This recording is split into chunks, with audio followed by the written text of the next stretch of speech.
Et nous sommes de retour sur le plateau de BDLB, le premier numéro de Bienvenue dans la bande de l'année sur Calédonien. Je vous souhaite donc la bienvenue, chers Calédoniens et citoyens de ce pays. Nous sommes ensemble pour 1 heure et ce soir, on revient sur le feuilleton consacré aux pompiers du pays, sur les 4 volets que vous avez pu visionner dans votre JT. Comment réagir face à l'urgence? On est en train de répondre à cette question avec 2 invités. Rémi Galina, le président de l'Union des sapeurs-pompiers de Calédonie. Bonjour. Bonjour, bonsoir, c'est comme vous voulez. Ouais. Bonjour et merci d'être avec nous. Et le colonel Éric Faure, président de la Fédération nationale des sapeurs-pompiers de France. Bonsoir. Bonsoir. Et bienvenue dans la bande, messieurs.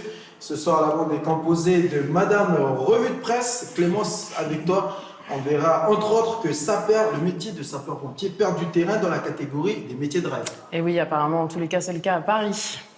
Stéphanie, avec toi, on va parler de l'une des attractions les plus attendues quand on parle de pompiers. Eh bien, on pense bien évidemment au calendrier. Tout à fait, Jamie. Ils sont beaux, ils ont une plastique de rêve, ils font fantasmer un certain nombre de femmes. Vous verrez, ça vaut des tours. Ça vous parle, Rémi Galina? Ouais. Ok, on verra plus tard dans cette On a des émission. collègues qui sont faits pour ça. Ok, d'accord. Falaïs, que l'on a l'habitude de voir à la présentation du journal. Alors, Falaïs, ce soir, tu es en mode reporter. Tu as tourné les 4 épisodes du feuilleton.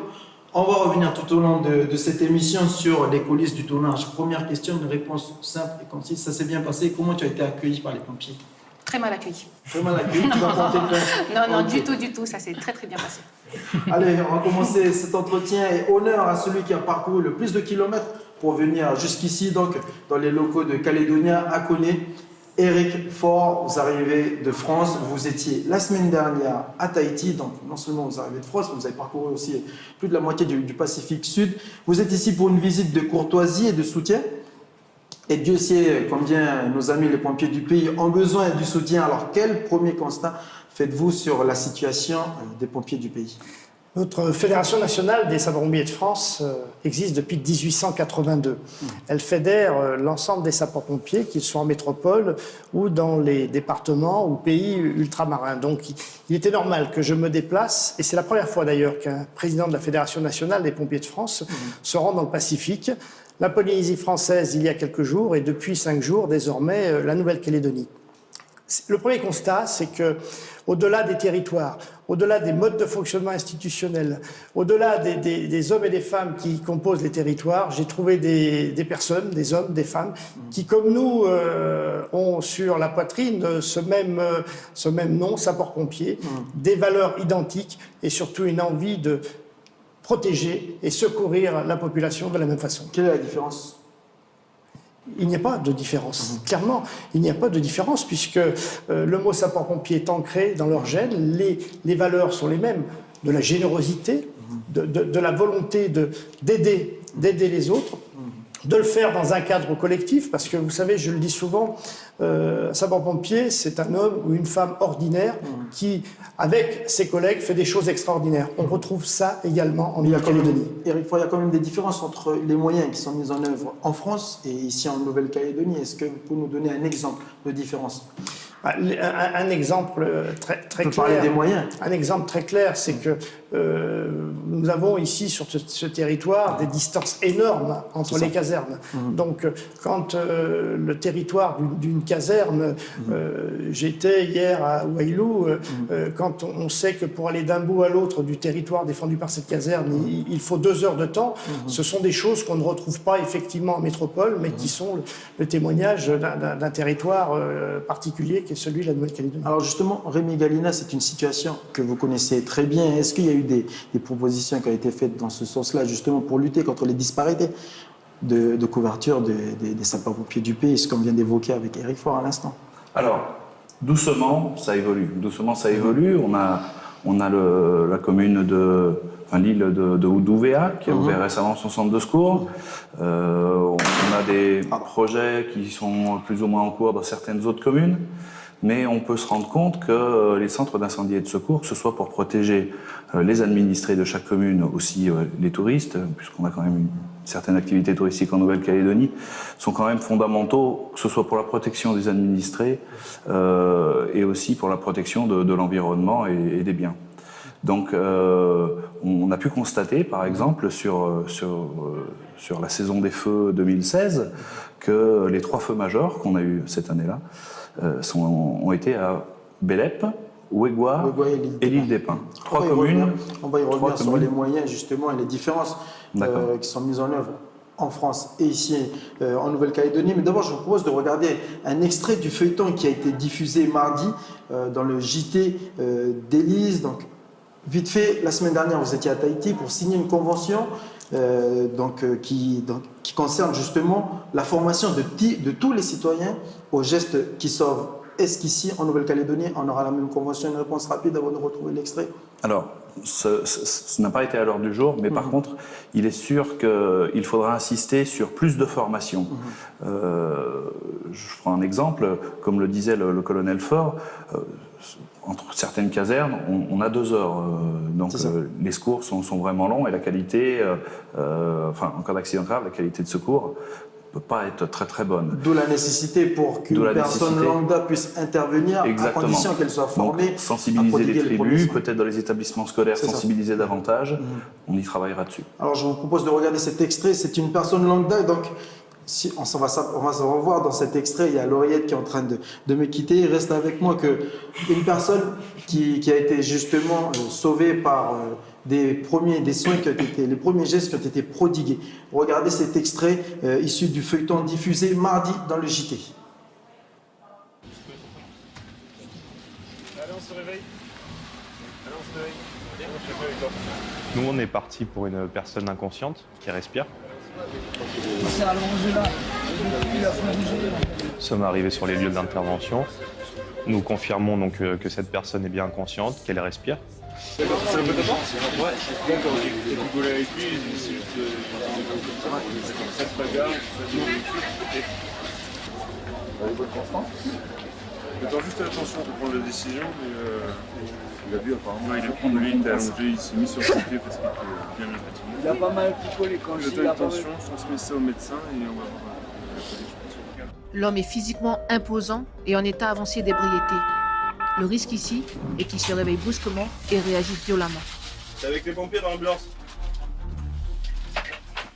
Calme, calme.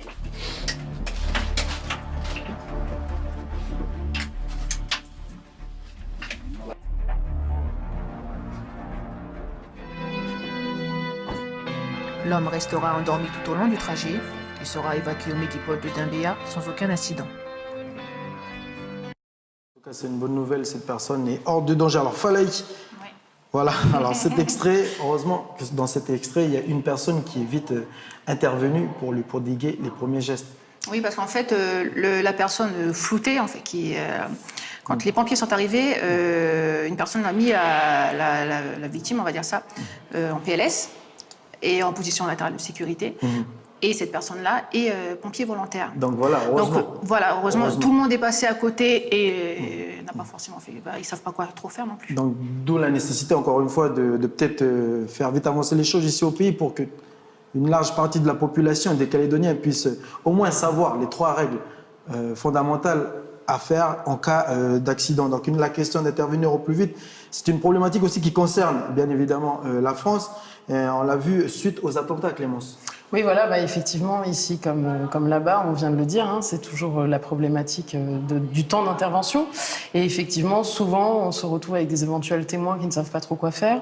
Donc, finalement, la presse française relayait un petit peu ce rapport auquel vous avez concouru, Éric Faure, qui préconise donc que 80% de la population française soit effectivement formée aux gestes de premier secours. Aujourd'hui, seul 29% de la population est formée. Comment on fait pour créer effectivement cette situation, c'est une situation que vous avez connue dans les années 80 en France, qui est malheureusement, enfin, si on peut dire ça comme ça, Rémi Galina, malheureusement, d'actualité ici en Nouvelle-Calédonie et aussi en Polynésie française. Mais cette situation décrite par Clémence est une situation que nous vivons aujourd'hui en France. C'est-à-dire que 29% de la population est formée aux gestes qui sauvent. Donc, avec Patrick Pelou, le célèbre urgentiste, nous avons remis au gouvernement français un rapport et répondu à la commande comment faire pour former 80% de la population. C'est énorme, c'est énorme. En deux mots, la première action, c'est d'abord de s'appuyer sur l'éducation et les scolaires en primaire et en secondaire. Est-ce qu'on pourrait créer un module dans l'éducation ici en Nouvelle-Calédonie? Alors, on peut y travailler, bien évidemment que ça peut, c'est au moins envisageable. C'est Mais qu'est-ce qui bloque alors aujourd'hui, Rémi Galina? Comment? Si c'est envisageable, qu'est-ce qui bloque aujourd'hui? Mais ça a commencé déjà. On m'a rapporté en Nouvelle-Calédonie, les élèves de 3e commencent à être formés au premier secours civique niveau 1. Donc c'est la première attestation et c'est ce qui est préconisé pour l'ensemble de la France. Donc c'est un élément très positif. Mais avant de former l'ensemble de la population, une classe de 3e, une classe après 3e, il se passera 30 ou 40 ans. Donc il faut une deuxième action. Et là, il faut s'adresser à monsieur et madame tout le monde, à l'ensemble des citoyens. Donc, pour la France, avec Patrick Pelloux, nous avons préconisé de nous adresser à des publics cibles. Les fonctionnaires. Les fonctionnaires, quels qu'ils soient, dans les communes, ici dans le pays, en ce qui concerne la France, dans toutes les administrations. Nous adresser à tous ceux qui passent des permis de conduire automobile, bateau, etc. Nous adresser aux élus municipaux, parce que quel bel exemple ils peuvent donner à la population en s'impliquant eux-mêmes dans cette situation. Donc, l'éducation nationale d'un côté, et puis la formation de tous les citoyens, en particulier, pour terminer sur ce point, en particulier en ouvrant les casernes de sapeurs-pompiers. C'est ce que nous préconisons sur la France, et je pense qu'en Nouvelle-Calédonie, c'est une possibilité. Alors justement, avant de vous laisser la parole, Rémi Galina, en termes de casernes de sapeurs-pompiers ici en Nouvelle-Calédonie, le pays, c'est 20 services d'incendie et de secours et 24 casernes. Mais la répartition, on va le voir encore, est parfois inégale. Exemple, je donne un exemple que j'ai vécu. Accident au croisement de Népouy, ce sont les pompiers de Koné qui interviennent, ça veut dire 30 minutes de route. Imaginons que la personne est en train de faire un arrêt cardiaque, 30 minutes pour pouvoir intervenir.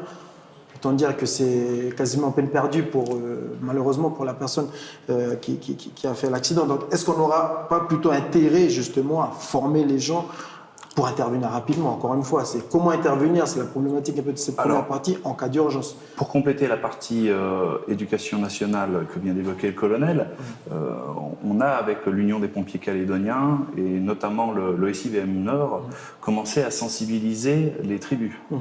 Les tribus, de par leur éloignement dans la chaîne souvent, ou de par leur éloignement des casernes encore plus, les communes sont déjà suffisamment éloignées, mais les tribus encore plus, commencer à faire des matinées de sensibilisation. C'est-à-dire que les pompiers, le samedi matin, peuvent se rendre dans des tribus et puis arriver, se mettre à disposition des gens de la tribu et proposer de faire des initiations au secourisme pendant 2-3 heures, de 9h à midi par exemple.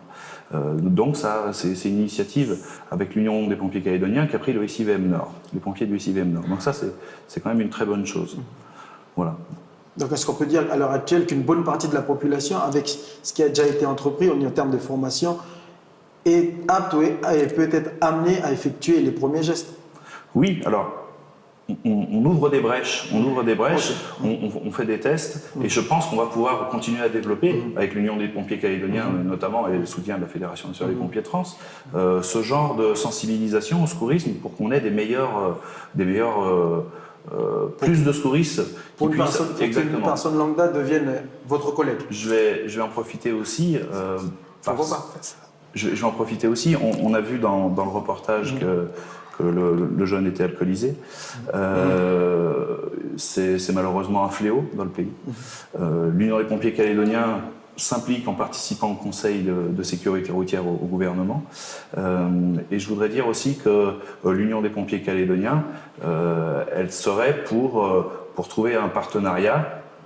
C'est un projet que j'ai lancé, un partenariat avec les compagnies de bus locales, de manière à ce qu'on puisse favoriser les déplacements gratuitement pour les pompiers volontaires Ces pompiers volontaires sont un peu des globules blancs, qui se promèneraient un peu plus facilement dans les veines de la Nouvelle-Calédonie, entre guillemets, les routes, pour pouvoir porter secours en cas de... Rapidement. Exactement, en cas d'être témoin, puisqu'on n'est pas pompier qu'avec la tenue, on est aussi pompier quand on est en civil. Dans le cœur. Voilà. En tout cas, la population peut toujours composer le 18. Le 18, je vous propose, pour terminer cette première partie, terminer avec un temps un peu plus humoristique, un temps léger. Hein, ça vous connaissez ça, les pompiers, sachant qu'au niveau capital sympathie, vous êtes les personnes les plus adorées auprès de la population. Donc vous bénéficiez toujours d'un bon capital sympathie. Et en voyant la vidéo, là, dans quelques instants, on va voir la vidéo de Stéphanie. Moi je pense, c'est mon avis personnel, après je ne sais pas comment ça se passe, en tout cas la parité, l'équité est respectée, ici 3 hommes, 3 femmes. C'est une vidéo qui va intéresser plus les femmes, je ne sais pas. Oui, je pense. Hein. Donc vous verrez à travers cette vidéo, donc il s'agit des pompiers de Lille. Donc cette vidéo a fait le buzz donc et traversé la Manche. Donc ces pompiers ont repris la chanson de Carly Rae Jepsen, donc Call Me Baby. Voilà. On peut les écouter, on peut les sévir. Voilà, donc c'est une parodie. Donc ils ont fait cette vidéo, c'était pour l'anniversaire d'un de leurs collègues. Elle a fait vraiment le buzz, très apprécié par les Ça vous fait sourire avec fort. Est-ce qu'ils sont en train de travailler là, ces pompiers? Je me poserai la question, je vous répondrai. Vous les connaissez? Non, mais Vous les avez rencontrés? si vous voulez, c'est le côté macho et physique. Ça donne l'impression aux oui, gens d'accord. que seuls des costauds peuvent devenir pompiers. Et c'est catastrophique en termes de communication. Parce que les gens nous disent, mais je ne pourrais pas faire. Vous avez des gringalets aussi qui se présentent? On a des gringalets, on a des femmes, on a des petits, voilà, et qui arrivent. Encore moins très bizarre. C'est pour vous taquiner. Et pour la petite anecdote, j'ai toujours rêvé de devenir un pompier. Ça fait Vous pourriez. Call Me Baby, composé le 18. Il faut savoir qu'ils ont été quand même sanctionnés par leur hiérarchie parce quand même. que voilà, ils étaient dans les locaux, ils ont utilisé le matériel, donc ils ont été sanctionnés. Donc Jamie, tout petit, je peux me présenter au prochain recrutement de sapeurs-pompiers de Nouvelle-Calédonie. Je vous propose de faire une petite pause et on se retrouve juste après.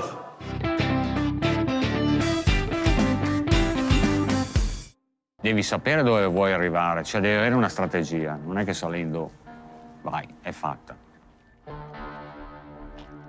Quello lì è l'atto finale. Tu sai, sul tetto te ne parlano, i primi hanno iniziato a parlarne, poi piano piano è scemata la storia, no? Sono saliti ancora sui tetti, ma li lasciano sui tetti. Cioè tu non sai dove vuoi arrivare e non hai una strategia, non ti serve salire sul tetto.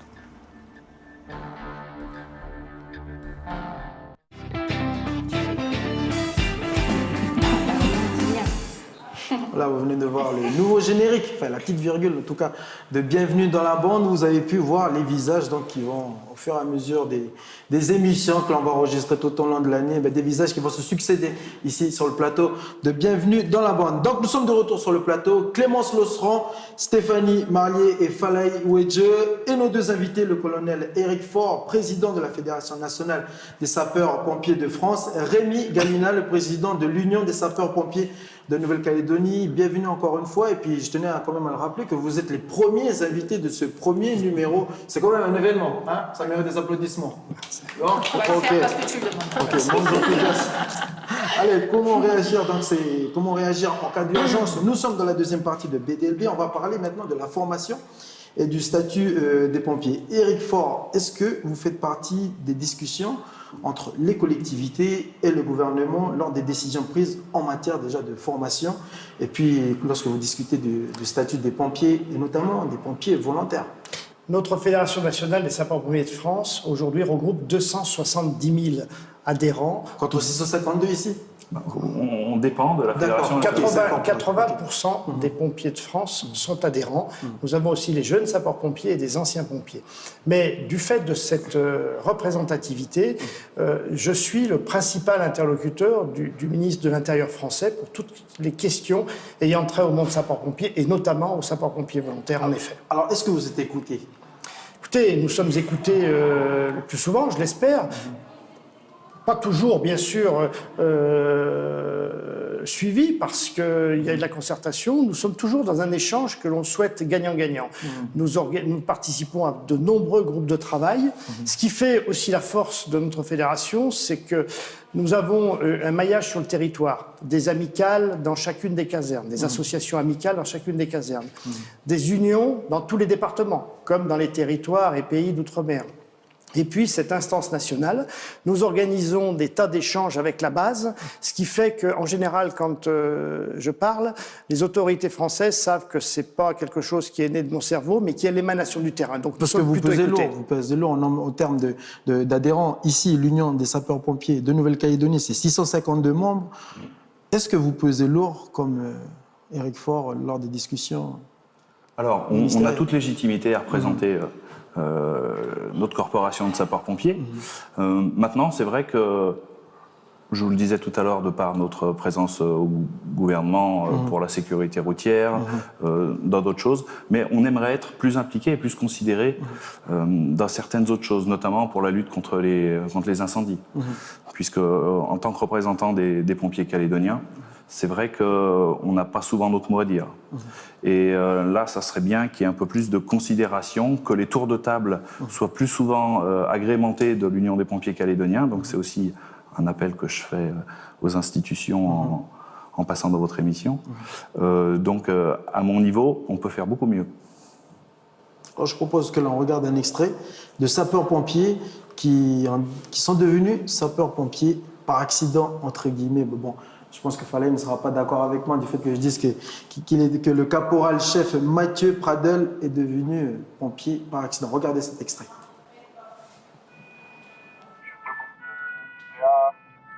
Apparemment, ce serait un enfant qui aurait glissé dans les escaliers. On a intervenu dans une école publique pour un petit garçon de 8 ans qui s'est cassé la figure dans les escaliers, sur des escaliers mouillés. Sur cette intervention, ce qu'il y a à prendre en compte, c'est que c'est un enfant, donc le côté affectif qui est mis en avant, quoi. Donc c'est des victimes qui sont sensibles à la douleur, aux émotions, donc on essaie de le canaliser, de le rassurer au maximum. Là, tu vois, on t'a mis le collier, je t'ai dit, c'était pas hyper agréable, mais ça fait pas mal, d'accord? Oscar est emmené aux urgences pédiatriques du Medipol. Il sortira 2 heures plus tard. Les radios n'ont révélé aucune fracture. Je pense que dans l'ambulance, j'étais un petit peu paralysée. Et quand je suis sortie de l'hôpital, ça allait mieux parce que je pouvais me relever, mais je devais me tenir à des choses. Ouais. Oscar, tu veux revenir la main avec cette main-là? Comme tout à l'heure, tu fais la main, voilà.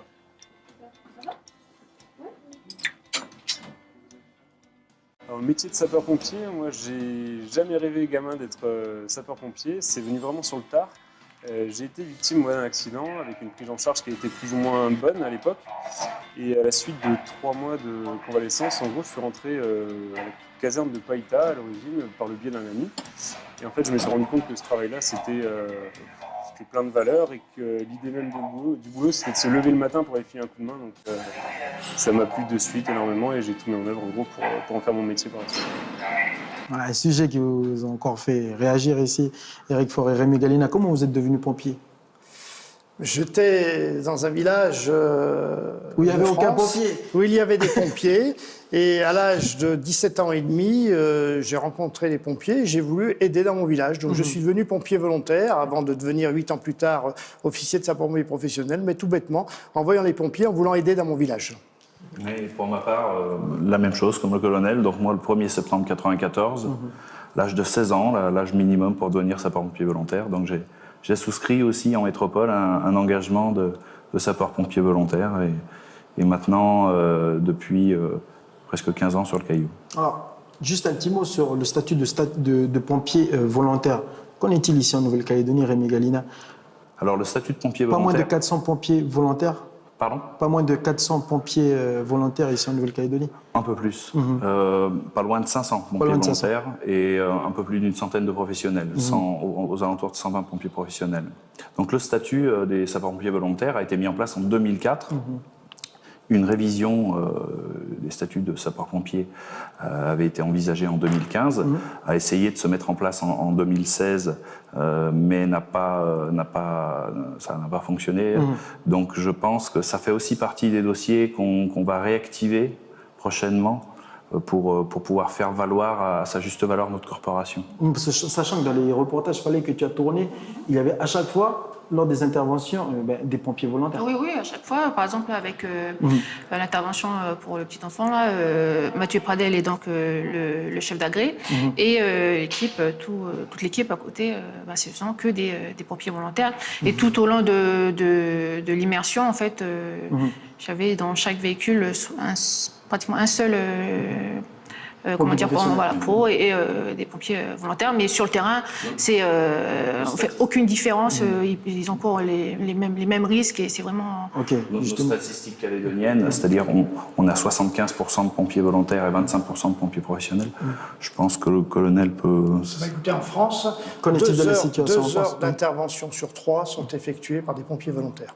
Donc sans sapeurs-pompiers volontaires, c'est un pays entier de 65 millions d'habitants qui serait dépourvu d'un système de secours efficace.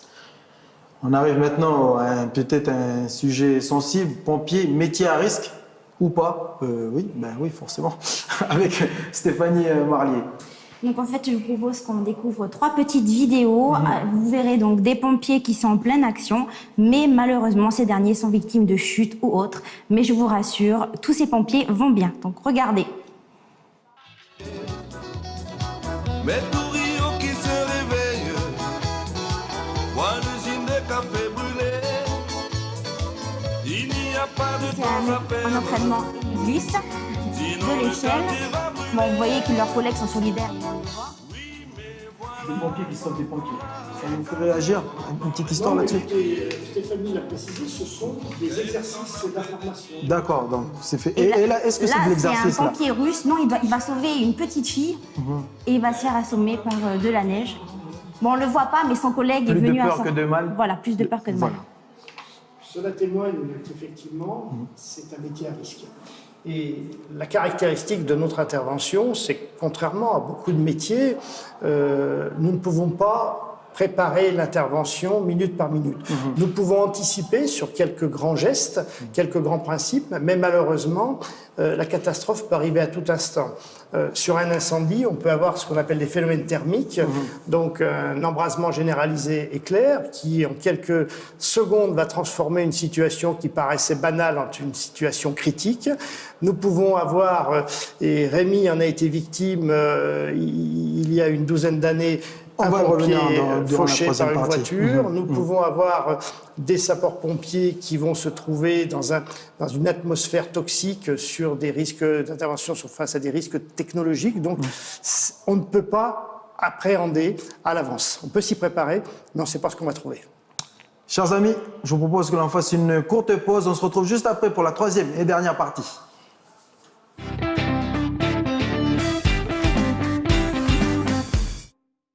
Rendez-vous dimanche à 19h20 dans l'émission Au cœur des sciences. On vous emmènera dans une start-up pour vous parler de l'exploitation des bactéries marines. On vous montrera comment une bactérie découverte dans le lagon calédonien fournit des ingrédients à l'industrie cosmétique. Comment fait-on produire une bactérie? Quelles questions pose l'exploitation des ressources génétiques? On vous en parle dimanche à 19h20.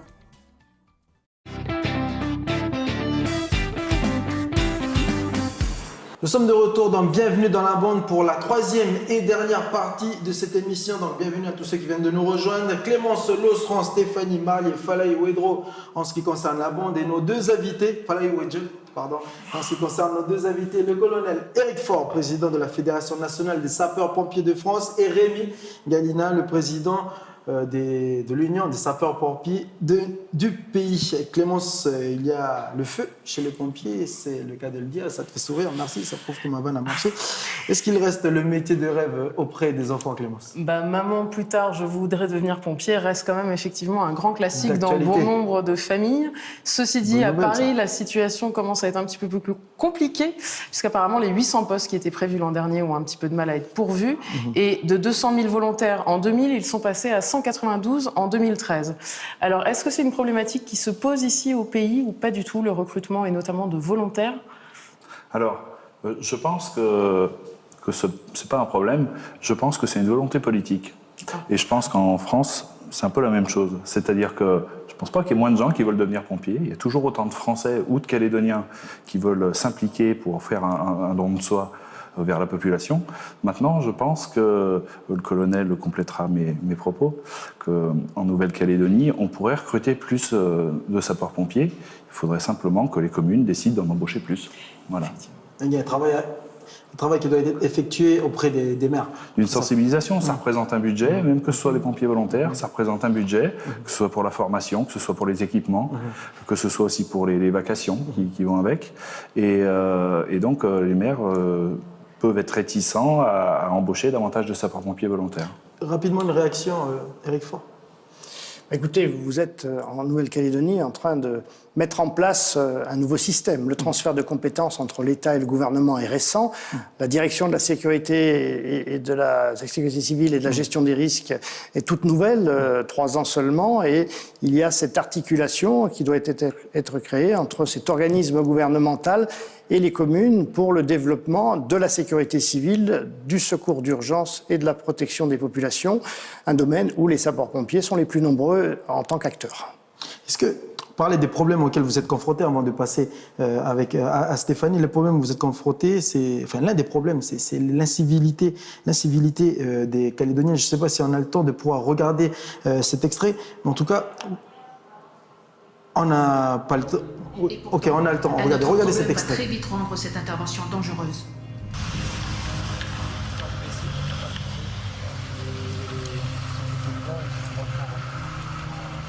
Deux impliqués. Non, il y a plus, ils sont deux. Je vais faire un point. Je vais faire un point avec monsieur le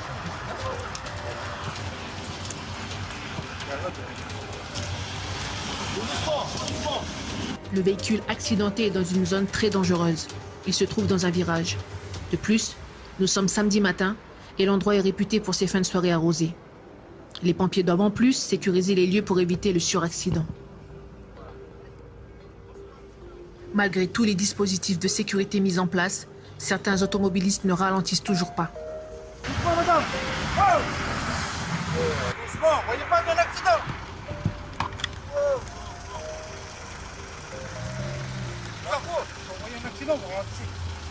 Donc voilà, c'était un samedi matin, c'était une voie qui est très fréquentée ce jour-là parce qu'il y avait pas mal d'activités ce jour-là du côté de la presqu'île de Nouville.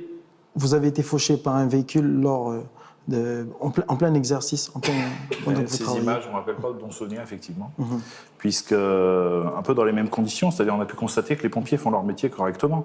Le balisage a été mis en place, c'est simplement des gens qui voient des cônes, mais qui n'ont pas conscience qu'il peut se passer quelque chose et qu'il s'agit d'une signalisation routière. Moi, pour ma part, oui, j'ai été fauché à 120 km/h par quelqu'un qui était malheureusement en état d'ébriété. Vous étiez blessé à quel niveau? Moi, j'ai eu bassin fracturé, tibia, péroné, fémur. J'ai eu 1 an de fauteuil roulant derrière, 5 ans pour remarcher sans boiter. Voilà, vous faites c'est le don de soi, on a un engagement citoyen. Derrière, on a déjà suffisamment de risques. Vous êtes un miraculé. Ah, je suis un miraculé, oui, bien évidemment, mais on a suffisamment de risques dans un métier qui est déjà pas évident, que ce soit avec le feu, avec les risques chimiques, ce qu'évoquait le colonel tout à l'heure. Si en plus de ça, les gens n'ont pas conscience de leur comportement, notamment sur la route, puisque je rappelle qu'en Calédonie, on a quand même des chiffres qui sont catastrophiques, ça ne peut qu'aggraver la chose. Et là, on a bien vu dans l'extrait, la personne qui arrive vite, qui freine, il y a le balisage, pourtant les gens appuient sur le champignon. Le gros travail d'éducation qu'il faudrait faire aussi au niveau des écoles, mais aussi au niveau des institutions, comme vous l'évoquiez tout à l'heure. On enchaîne avec la partie tant attendue, je pense, de toutes les Calédoniennes. C'est le calendrier des pompiers. Voilà. Stéphanie. Donc, avant de faire plaisir à nos téléspectatrices, je voulais rappeler... Tout rose aujourd'hui pour Voilà, le coup, c'est ça, pour l'occasion. Donc, je voulais rappeler quand même qu'on est tous conscients du rôle indispensable qu'ont les pompiers au sein de notre société. Ces derniers, ils interviennent à la fois pour le secours aux personnes, pour les accidents de la circulation, les incendies et les risques environnementaux. Mais cette solidarité, elle va bien au-delà de cela, puisque des pompiers professionnels, mais aussi volontaires de l'Hexagone, ont participé à un shooting photo, comme vous pouvez le voir. Donc, c'est avec le photographe Frédéric Gourdon connu pour le calendrier des dieux du stade. Donc les pompiers, comme vous voyez, les soldats du feu n'hésitent pas à montrer leur tablette de chocolat et leur musculature pour la bonne cause, puisque les fonds issus Là, c'est des pour ventes... la bonne cause, Eric Faure. Pour la bonne cause, bien sûr. Hein. Donc les fonds issus donc, de la vente de ces calendriers Et il y a aussi seront des gringalets, on vous l'avait dit. reversés à l'ONG Pompiers sans frontières, qui existe depuis 1991 et qui intervient dans un certain nombre de pays. C'est une ONG qui est spécialisée pour l'aide au développement, la gestion des risques et des catastrophes, mais aussi Ah, c'est l'insertion Monsieur sociale. Faure qui est à l'arrière-plan de cette photo. Voilà. Et Rémi, juste avant. Galiné. Galina. Dernier mot, Rémi et Galina, avant de... Excuse-moi Stéphanie, je te laisse terminer. Non, Tu j'ai avais une petite terminé. question. Moi, j'en aurais une. On n'est pas forcément obligé d'être bodybuildé pour être pompier, j'imagine. On n'est pas obligé d'être bodybuildé puisque le volontariat, qui représente, je l'ai dit tout à l'heure, la masse importante du nombre de pompiers, beaucoup d'interventions, composées d'hommes et de femmes qui sont ni plus ni moins que la représentation de la population. Donc, j'insiste auprès des gens qui vous écoutent, tout le monde peut être pompier volontaire. Et vous avez raison de le dire, toutes ces actions sont des actions de générosité. Et je préside également l'œuvre des pupilles orphelins de sapeurs-pompiers, dont bénéficient d'ailleurs des enfants calédoniens. Et donc, le calendrier, c'est avant tout de la générosité pour que la générosité des sapeurs-pompiers puisse se développer et se renforcer. Le don des pompiers, merci. C'est sur cette belle note que l'on va clôturer cette émission et cet entretien. Merci d'avoir effectué le déplacement, Rémi Galina et Eric Faure. Bon retour à vous et j'espère que vous allez arriver à temps pour voter. Vous quittez le territoire ce dimanche. Dernière question vite fait, pour qui allez-vous voter ? Je vais voter, c'est déjà une chose importante et j'incite tout le monde à aller voter. Allez, voilà, c'est comme ça qu'on va clore cette édition. Merci la bande. On se retrouve lundi pour un nouveau numéro et donc pour le prochain numéro qui sera consacré au présidentiel avec le nom de notre nouveau président de la République. Merci à tous, bonne soirée et à lundi.